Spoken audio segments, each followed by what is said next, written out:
اعوذ باللہ من الشیطان الرجیم بسم اللہ الرحمن الرحیم الحمدللہ والصلاة والسلام علی رسول اللہ وآلہ آل اللہ ولعنت الدائمۃ علی عداوتہم اعداء اللہ من یوم عداوتہم الی یوم لقاء اللہ اما بعد قال حسین ابن علی علیہ السلام انی لم اخرج اشرا ولا بطرا ظالما ولا مفسدا انما خرجت لطلب الاصلاح فی امت جدی اريد ان آمر بالمعروف انحون عن المنکر السیرہ وسیرت جدی علی ابن ابی طالب علیہ السلام۔ درود پڑھے محمد والے۔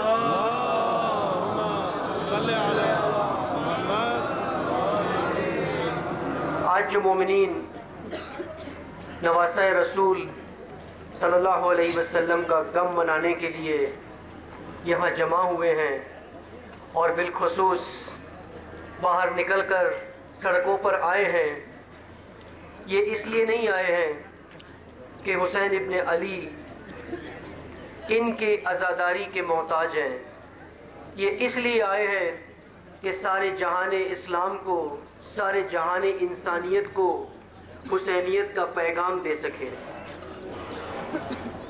حسینیت کا پیغام کیا ہے؟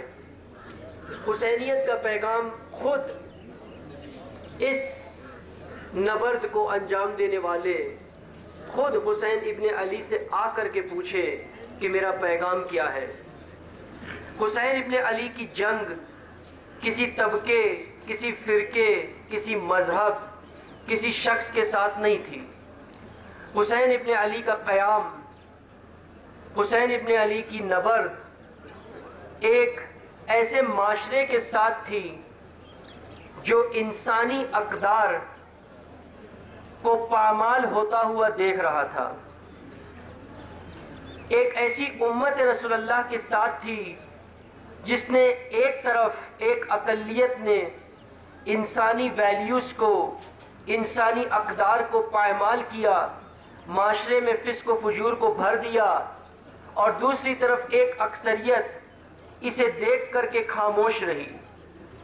لیکن یہ رسول اللہ کی سیرت تھی، کیونکہ فرزند رسول ہے حسین۔ رسول اللہ کی سیرت پر چلتے ہوئے ایک مرتبہ پھر حسین ابن علی نے یہ طے کیا کہ میں نے اس بے حس مردار امت کو جو اپنے فرائض اور ذمہ داریوں کو بھول چکی ہے، میں نے اسے دوبارہ زندہ کرنا ہے۔ یزید نے معاشرے میں آ کر کے ظلم و ستم کیا، فسق و فجور پھیلایا اور یہ اعلان کیا کہ کوئی دین نہیں ہے، کوئی اسلام نہیں ہے، کوئی وحی نہیں نازل ہوئی۔ یہاں پر یزید کی اس خلافت کو امت مسلمہ نے قبول کر لیا۔ کچھ لوگوں نے خوف کے مارے، کچھ لوگوں نے حرص کے خاطر، اور کچھ لوگوں نے لا اعتنائی، بے حسی ظاہر کرتے ہوئے خاموش بیٹھے رہے۔ یہاں پر ابا عبداللہ نے ایک قیام کیا، اور اس قیام، اس نہضت کی جب نیو ڈالی، بنیاد ڈالی، وہاں پر ایک تاریخی وصیت نامہ لکھا۔ اس تاریخی وصیت نامہ میں یہ لکھ دیا، واضح کر دیا، انی لم اخرج اشرا ولا بطرا ظالما ولا مفسدا۔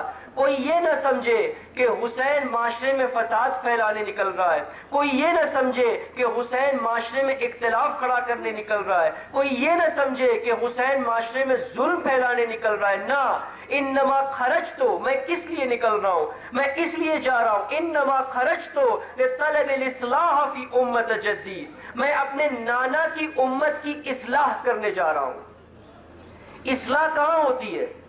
اصلاح وہاں ہوتی ہے جہاں پر فساد ہو۔ فساد یعنی ایک چیز کا اپنے مقام سے ہٹ جانا، فساد یعنی ایک چیز کا اپنے اصل نقطے سے ہٹ جانا، اس میں انحراف پیدا ہو جانا۔ حسین ابن علی نے یہ نہیں کہا کہ یزید فاسد ہے، یزید فاسد تھا، لیکن حسین ابن علی نے یہ نہیں کہا کہ میں یزید کی اصلاح کرنے جا رہا ہوں، یہ کہا کہ میں اپنے نانا کی امت کی اصلاح کرنے جا رہا ہوں۔ اس کا مطلب دو فساد تھے، ایک فساد یزید کا تھا اور ایک فساد امت کا تھا۔ امت کا فساد کیا تھا؟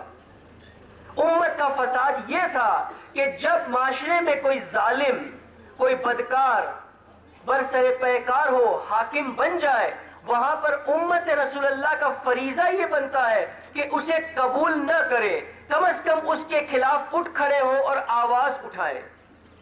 یہ امت کا فریضہ تھا، اور یہ وہ امت تھی جس کی تربیت خود رسول اللہ نے کی تھی۔ یہ وہ امت تھی جسے جہالت سے نکال کر کے ایک اعلیٰ اسلام کے مقام پر رسول اللہ نے فائز کیا تھا۔ یہ رسول اللہ کی تربیت یافتہ امت تھی، لیکن 50 سال کا عرصہ گزرا اور اس امت میں اتنا انحراف پیدا ہوا کہ اس امت نے یزید جیسے ظالم کو قبول کر لیا۔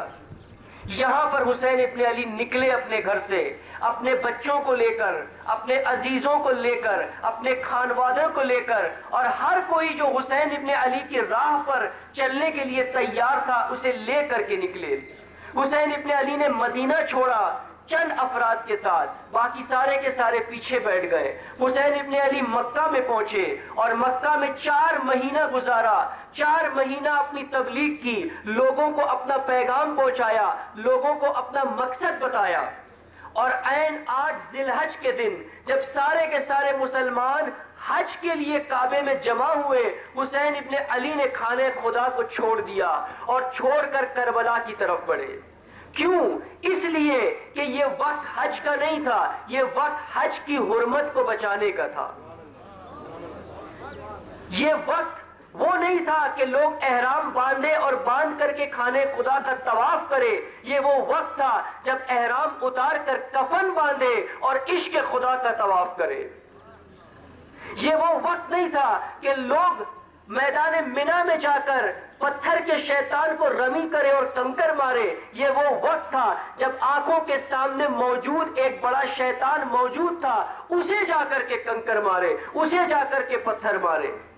یہ وہ وقت نہیں تھا جب منی میں جا کر کے لوگ قربانی کے لیے دمبا ذبح کرے، یہ وہ وقت تھا جب اپنی اولاد کو خدا کی راہ میں قربان کرے۔ حسین ابن علی نے بتا دیا کہ دین جب تک اپنے محور پر نہ ہو، کوئی دینی عبادتیں حسین کو نہیں قبول ہے۔ جب تک دین اپنے محور سے ہٹ جائے، جب تک دین اپنے مرکز پر نہ لوٹے، جہاں دین کی بے حرمتی ہو اور مسلمان عبادتوں میں مست رہے، حسین ابن علی کو ایسی عبادت قبول نہیں ہے۔ حسین ابن علی سب سے پہلے دین کی حرمت کو بچانا چاہتے ہیں۔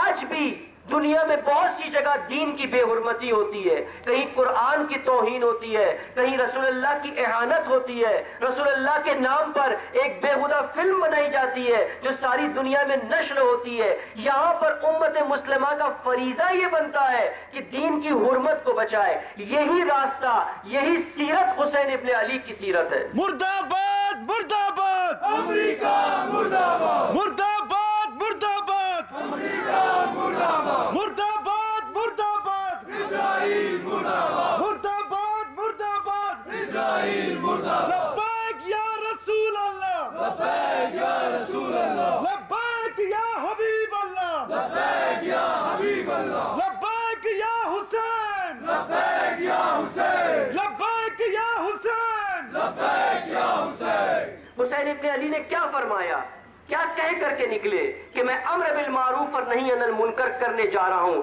آج یہ عزادار جو سڑکوں پہ نکلے، ان کا مقصد بھی یہی ہونا چاہیے کہ ہم حسینی راستے پر چلتے ہوئے معاشرے میں امر بالمعروف اور نہی عن المنکر کریں، معاشرے کو منکرات سے نجات دلائے، معاشرے میں انسانی ویلیوز کو پیدا کرے، جہاں کسی پر بھی ظلم نہ ہو، کسی پر بھی ظلم نہ ہو۔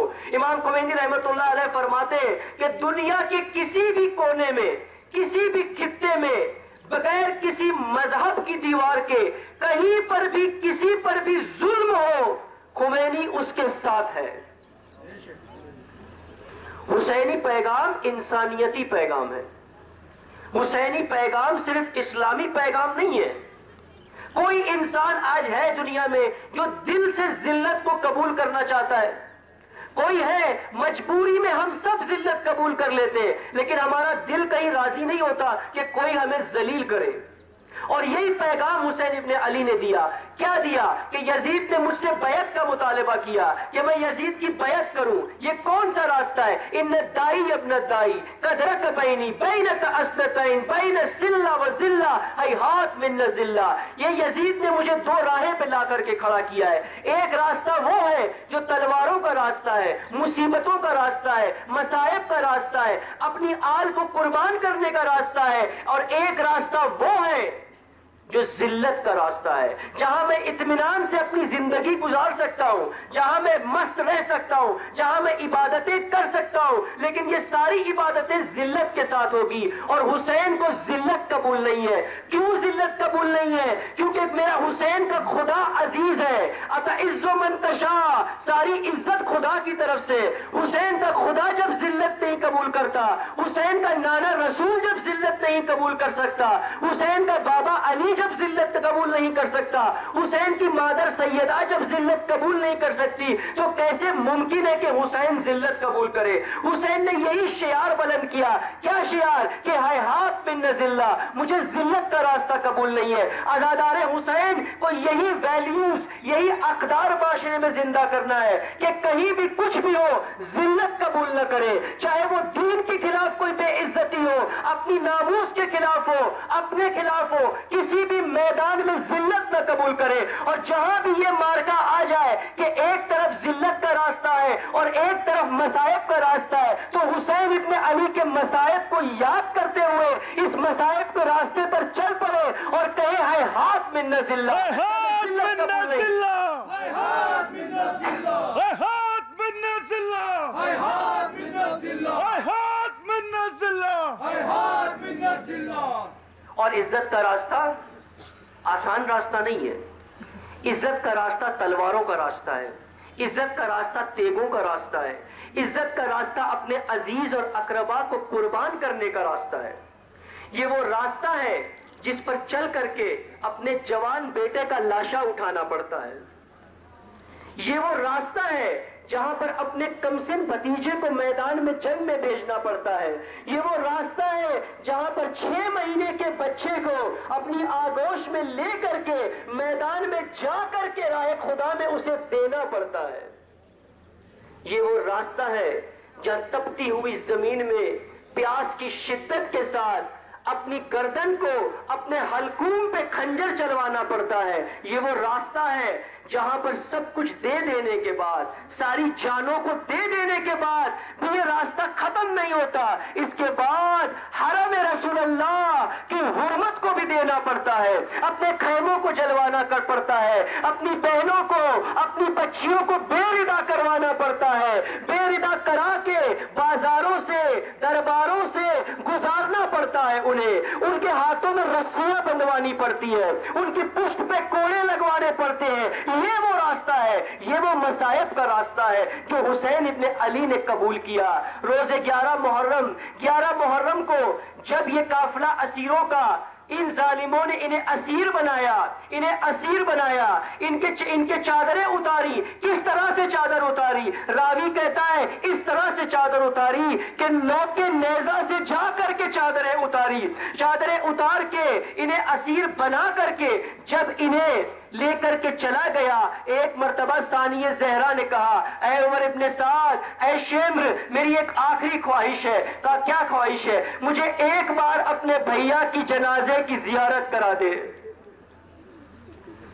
یہ جنازہ، یہ قافلہ بے کجا اونٹ کی پشت پہ زینب ہے.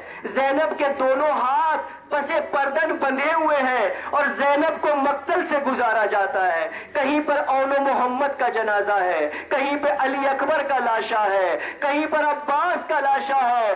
زینب گریہ کنا ہے، لیکن جب زینب کا شتر، زینب کا اونٹ حسین کے لاشے کے پاس سے گزرتا ہے، ایک مرتبہ زینب اونٹ سے نیچے آتی ہے.